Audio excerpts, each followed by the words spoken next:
adopté. Sur la 15, est-ce qu'il y a des souhaits d'intervention? Allez-y, Madame Morin. Alors, Monsieur le maire et chers collègues, nous découvrons une délibération qui pose deux problèmes importants et qui explique pourquoi nous allons voter contre cette délibération. Vous voulez vendre une parcelle dont vous reconnaissez vous-même que la société qui compte l'acquérir l'occupe déjà, et ceci depuis très longtemps. Questionné sur la durée de cette occupation illégale du domaine public, Sacha Priant m'a répondu que cela durait, dixit, depuis quelque temps. En réalité, cela dure depuis au moins juin 2012, donc depuis plus de 10 ans, et l'entreprise s'est même permis de clôturer son parking entre mai 2014 et mai 2015. Cette parcelle clôturée se trouve utilisée comme parking d'une concession automobile. Comment la mairie de Toulouse a-t-elle pu laisser une entreprise privée s'approprier le domaine public sans intervenir pour faire cesser cette occupation illicite? Mais nous n'étions pas au bout de nos surprises, puisqu'il s'avère que la situation est généralisée dans cette rue, comme le reconnaît d'ailleurs Sacha Priant. Encore une fois, le bien public est abandonné aux intérêts privés sans la moindre réaction, et cela dure depuis plus de 10 ans. Surprenant pour une majorité qui se présente comme défenseur de l'ordre et de la loi. Alors nous sommes interrogés sur la manière dont la collectivité tente de régulariser cette situation scandaleuse. La mairie aurait pu louer cette parcelle à cette entreprise au lieu de la vendre, ce qui nécessite à notre connaissance qu'elle soit déclassée et désaffectée du domaine public pour intégrer le domaine privé de la mairie de Toulouse. Cette régularisation par le biais d'une cession interroge sur le risque de légitimation d'une atteinte portée aux droits de propriété des personnes publiques. Surtout, pourquoi ne pas réclamer aussi une indemnité pour occupation sans titre du domaine public au titre de la période d'occupation irrégulière? Vous avez besoin d'argent pour votre 3e ligne de métro, je vous propose 10 ans d'occupation du domaine public à faire payer, il faut vous en saisir. En plus, la jurisprudence nous indique qu'une commune est fondée à réclamer à l'occupant sans titre de son domaine public, au titre de la période d'occupation irrégulière, une indemnité compensant les revenus qu'elle aurait pu percevoir d'un occupant régulier pendant cette période. C'est pourquoi nous vous demandons de faire cesser l'occupation illicite de la parcelle par la SCI Marcus, propriétaire du terrain où est installée la concession automobile, d'engager les démarches nécessaires à l'indemnisation du préjudice subi par la ville, et ceci contre tous les occupants sans titre, sous peine de laisser penser à d'autres qu'il est possible d'accaparer le bien public sans risque. Vous qui réclamez de la fermeté face aux petits délinquants, montrez-nous que votre politique ne concerne pas que les gueux. Par ailleurs, il s'avère que la vente de cette emprise, qui se situe le long d'une rue qui constitue une contre-allée de la route d'Espagne, va réduire les possibilités d'aménagement. En effet, il existe du côté opposé de la route d'Espagne, au droit de la société Evotech, un trottoir aux normes PMR, mais aucun aménagement pour les cycles, quel que soit le côté de la route d'Espagne. À l'opposé, au droit de la concession, il n'y a aucun cheminement praticable, ni pour les piétons, ni pour les PMR, ni pour les cycles, alors même qu'il s'agit d'un quartier de plus en plus fréquenté. Il sera donc nécessaire de faire procéder aux études nécessaires pour déterminer les emprises à conserver, de façon à aménager la rue Léon Joulin pour permettre la circulation en toute sécurité des piétons, des PMR et des cyclistes et des autres engins de mobilité. Une fois les études réalisées, il sera alors temps de voir si une partie de l'emprise peut être cédée à la SCI Marcus.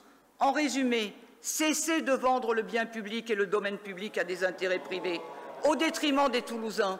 Le foncier de notre ville est le bien le plus précieux que nous ayons. Il est donc essentiel de le préserver, car la ville va devoir se transformer et qu'il est nécessaire de préserver l'avenir. Monsieur Briand. Bien. Alors, comment dire, Madame Morin? Ce qui est bien avec vous, c'est que les choses sont simples, mais comme en plus vous maîtrisez absolument tous les sujets, vous n'en omettez jamais aucun, y compris dans les détails. Vous vous interrogez pour savoir depuis quand cette occupation est effective. Alors, personnellement, n'ayant pas eu l'occasion de constater sur place au fil des ans, vous avez cité la période de 2012, vous mettez en difficulté vos collègues. Moi, à vrai dire, je préférerais ne pas savoir. D'une part parce que ça ne règle rien à la question. Un jour, ça n'est pas une entreprise, et ça n'est pas celle-ci, puisque je crois qu'en plus celle-ci a acheté la propriété à une période plus récente, mais qu'importe. Toutes les entreprises qui sont situés sur la rue Léon Joulin ont progressivement occupé la parcelle communale qui longe l'ancienne route nationale 20.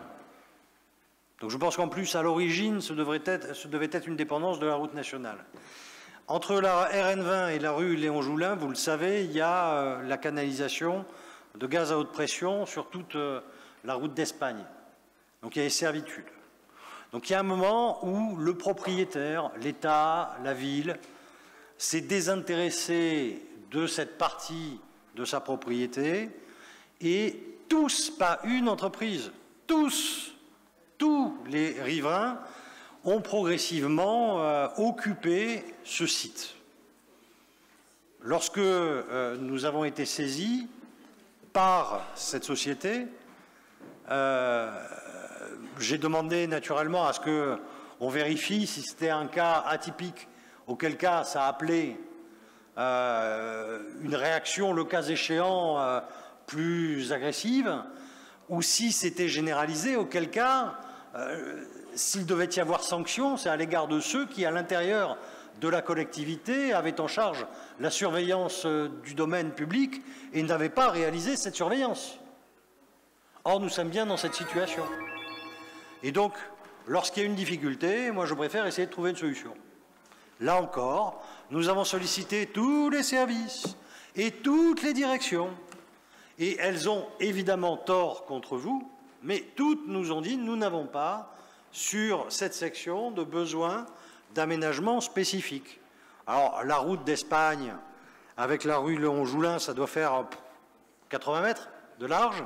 Je veux bien qu'on fasse des pistes cyclables, des trottoirs. Je pense que sur cet axe, et au vu des flux existants dans ce qui est une impasse, il soit nécessaire d'aménager, mais au cas particulier, les gens qui ont en charge cela ont indiqué qu'il n'y avait pas de nécessité à conserver cela.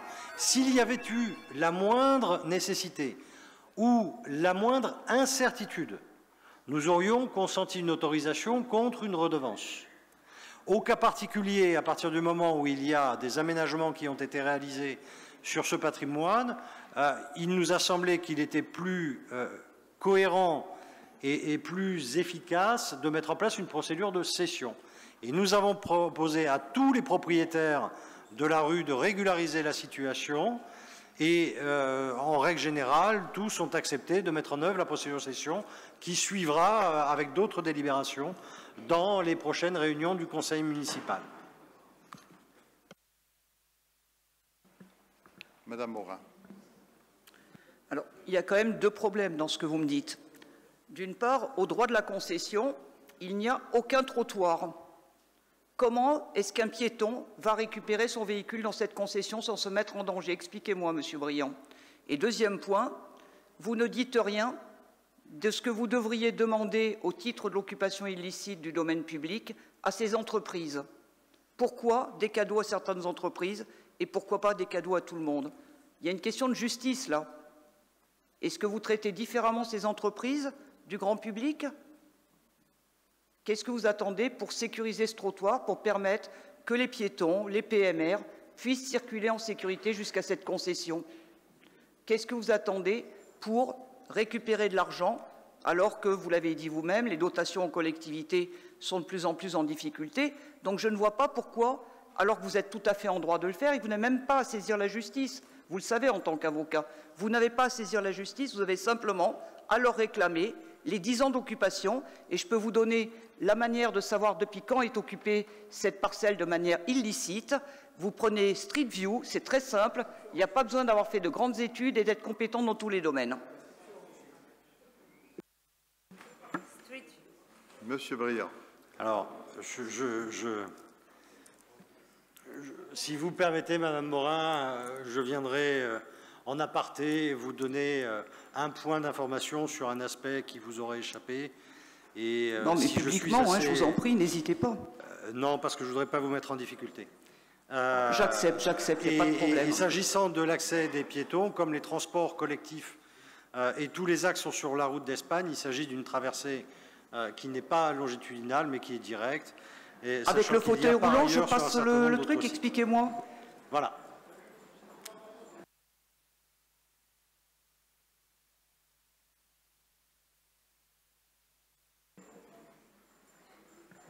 Alors, on va essayer d'écouter la réponse de Sacha Briand. C'est bon? Oui, moi c'est bon. Non, parce que, apparemment... Bon. Ok, Oui, ben, je vais épargner Monsieur Briand, ça peut faire beaucoup pour une journée, je l'admets. Non, allez-y, allez-y.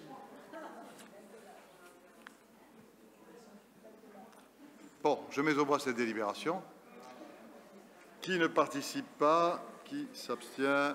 Qui vote contre? D'accord. Madame Morin vote pour?